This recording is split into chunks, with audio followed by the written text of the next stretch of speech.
Libyan rebels are coming up against stiff resistance as they battle their way toward Gaddafi's seat of power in Tripoli. They face sniper fire and shelling in the strategic town of Zawiya. That's about 50 kilometers west of the capital. But they are not fighting alone. NATO has been working closely with the rebels, using their air power to pave the way for rebel ground offensives. Tim Lister reports on NATO's evolving mission.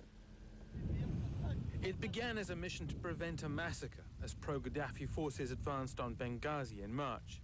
More than 17,000 air sorties later, Operation Unified Protector looks very different. What was initially supposed to be a neutral intervention to protect civilians that were threatened in Benghazi specifically has morphed into being a largely one-sided affair to support the Libyan rebel force to overthrow Qaddafi. The rebels have come to rely on close air support from NATO. Journalist Derek Flood spent weeks in Libya's western mountains.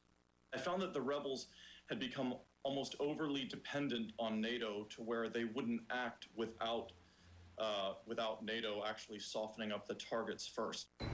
Coordination between the rebels and NATO has grown. Earlier this month, as the rebels prepared to advance on Brega, their tanks were marked orange to ensure NATO planes wouldn't bomb them. NATO insists it's not in contact with the rebels, but knows people who are. We don't have direct contact with them, and we follow the situation through allied information sources that is in the area.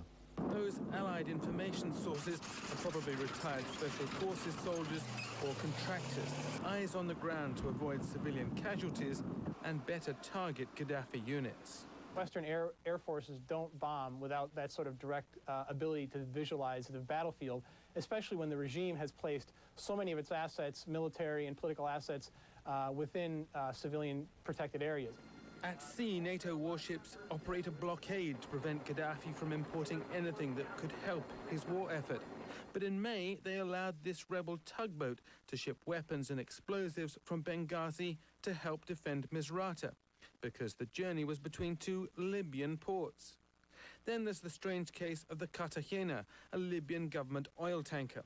Rebels seized the ship with 30,000 tons of gasoline in international waters and diverted it to Benghazi. But did they have any help? NATO won't say.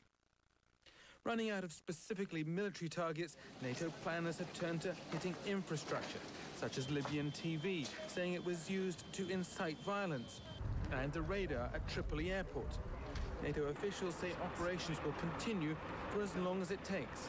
It takes to do what? The goal from early on has been regime change, and the latest tactic to see through regime change is trying to cut off all economic and outside supplies towards the regime to make it cease functioning. After 6 months of attrition, the military balance has begun to tip, especially in the west. If the rebels seize Zawiya, Gaddafi loses the last oil refinery under his control and the shortest resupply route from Tunisia. But analysts recently in Libya don't believe Muammar Gaddafi is about to capitulate. He still controls, as far as I know, the land borders with Chad, Niger, Algeria. Libya is a very, very vast country, and Qaddafi still controls an immense amount of its territory. Even after 6 months of Operation Unified Protector. Tim Lister, CNN, Atlanta.